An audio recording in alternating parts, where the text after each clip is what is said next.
What's going on, everybody? This is Clint with the Die Hard MMA podcast. This podcast was filmed exclusively for odds.com. Be sure to click the link below. Check it out. We've got everything that you need over there. We've got you covered for every sport. Thank you so much for the support and good luck on all your action this week.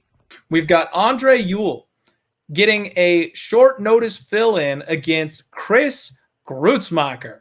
Some of you may not have heard this. It's breaking news today. They just got this fight signed and ready to go. It's a 140-pound catch weight. Andre Ewell usually fights at 135. He's a big 135er, though, so the 140 catch weight is more for his benefit than anything. And Chris Gutierrez usually fights at 145, but he's not exactly the biggest 145er. It kind of seems like a good meet-in-the-middle spot here. Ewell is 17-6. Gutierrez is 15-4. And we spent a long time talking about Andre Ewell in the Cody Stamann fight. That was the one where I couldn't wait to get to the window with Cody Stamann. This guy is a phenomenal first-round fighter. Good counter striker, big, tall, long for the division. He can hurt people with his counter shots, but he doesn't have the best gas tank. At the end of round 2, in every single one of his fights, Andre Ewell starts to slow down. And in round 3, he's really a shell of himself. Chris Gutierrez on the other side of this thing has some of the nastiest leg kicks I have ever seen. And he's one of these defensive, elusive striker type of fighters. Honestly, he reminds me a lot of a Cody Stamann minus the power wrestling. The way that he strikes really reminds me, it's very risk adverse. He just doesn't ever put himself in a bad position. And with those long, lanky legs of Andre Ewell, I am praying they give me a playable price, Matt, because I'm going to lay the hammer on Chris Gutierrez if I get a good price, because he's going to TKO. I'm sorry, I keep saying Gutierrez. Jeez, the chat's blowing up. Gutierrez. I'm sorry. It's Chris Gutierrez.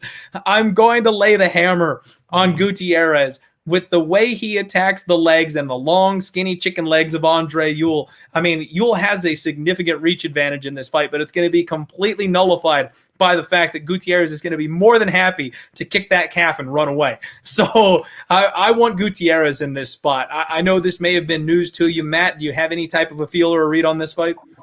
No, I knew these two were fighting, but I didn't write anything down on it just because I didn't see any odds on it yet, which is rare. Usually that same day they announce new ones, somebody will pop them up, and maybe it just hasn't happened yet, or maybe I missed them, but I haven't seen any odds yet. So, but I always thought what I thought was interesting, the one thing I did write down is while Gutierrez fights a weight class above Ewell, normally he's only 5'8", while Ewell's over 6 foot tall, fighting at 135 pounds at 6 foot tall. Mm-hmm. And I thought you hit the nail right on the head when Ewell is a guy who literally every single fight runs out of gas. Marlon Vera stopped him in the third round. Nathaniel Wood stopped him in the first round. And he had to hold on to win split decisions against Irwin Rivera and Jonathan Martinez, both of which I think he lost the third round in both. Yep. So who opened up minus 170? Yeah. Ewell? I was going to say, I think Gutierrez is definitely playable at the 150 price, plus 150. I mean, let me know. Let me know where's this line at. If Gutierrez is the minus 170 favorite, that is more than good enough for me. Okay, he's saying it's up at Chris. So anybody that has access to Chris online, minus 170. I expect by the time I can touch it, it'll be minus 250. So I don't expect to be able to get to that line myself, but I'd be all over minus 170. And honestly, I'd be looking at Gutierrez by knockout.